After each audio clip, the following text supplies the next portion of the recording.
Support for Arkansas Week provided by the Arkansas Democrat Gazette, the Arkansas Times, and Little Rock Public Radio. Hello again, everyone. Thanks very much for being with us across Arkansas, across the nation, and even abroad. It's down to the wire in the presidential contest. While closer to home, there are statewide races and issues in all manner of local offices at stake. And in a moment, some thoughts on Election 24 with a pair of Arkansas political pros. First, though, the mechanics of elections in Arkansas and any questions of public confidence in those elections. The state attorney general has once again established an election day hotline for any reports of irregularities or other issues, and Attorney General Tim Griffin joins us now. General, thanks very much for coming aboard. As always, the hotline, based on past patterns, is this hotline really necessary? Are you anticipating it's going to be used a great deal? Well, it's necessary because we have a great track record in Arkansas as it relates to running our elections. But it's necessary to ensure that people have confidence. If someone sees something that they think is inappropriate or illegal or what have you, it's great that they can call our office. And it's particularly helpful even when there's nothing to the allegation, because then we can indicate to those individuals, and in some cases to the public, that we looked at it, we investigated it, and there's nothing to be concerned about. So it's not just about having reports of genuine wrongdoing.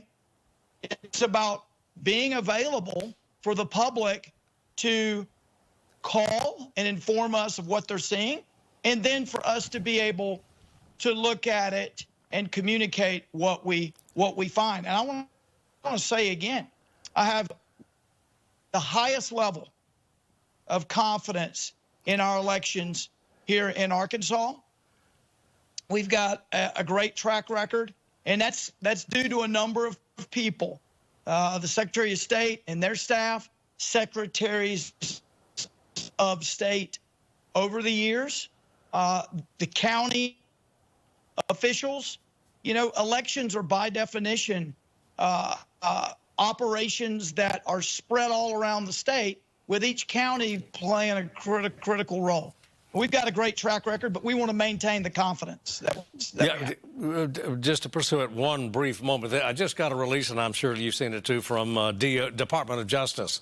DOJ, as always, will be monitoring, or says it will be available on Election Day, and even during early voting, for any reports of mismal or nonfeasance.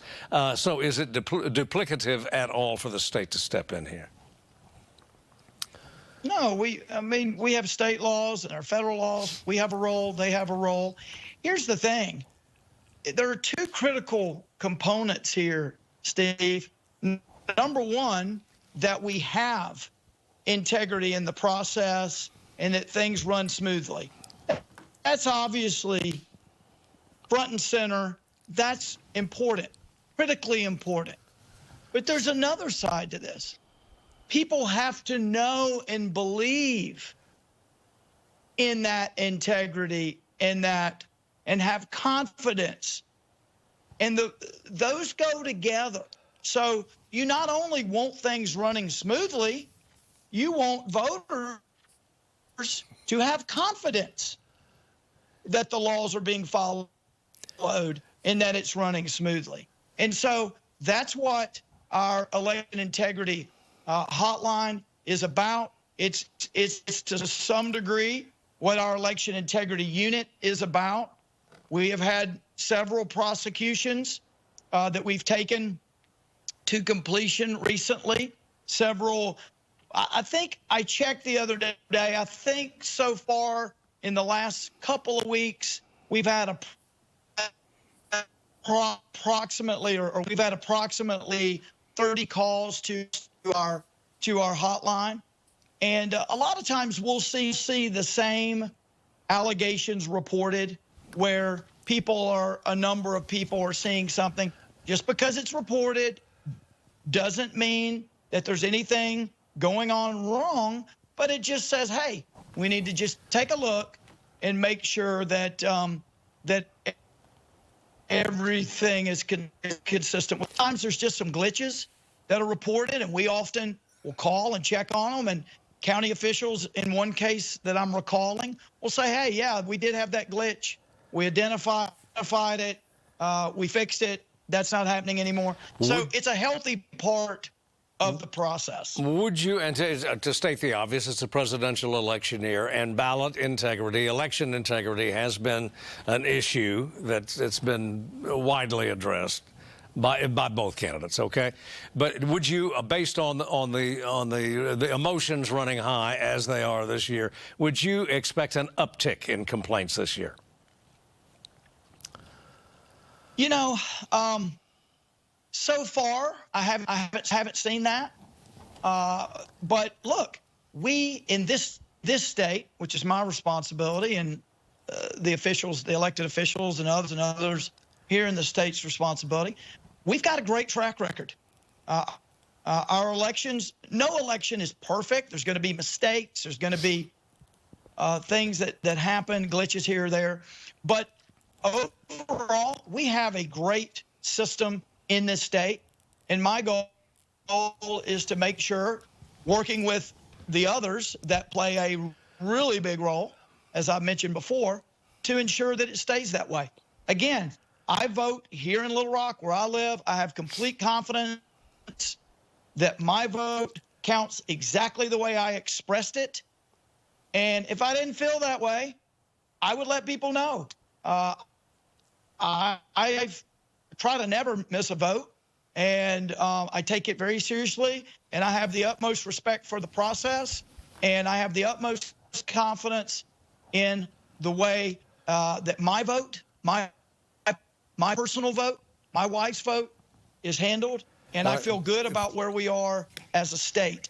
And so I think that people ought to focus on how they want to vote, and obviously if they have any concerns, let us know. But I would tell people they can have confidence that overall we have a really good system. Well, does your confidence extend to early voting as well, sir? It's always been, early voting is pretty popular in Arkansas. Absolutely. I early vote every time.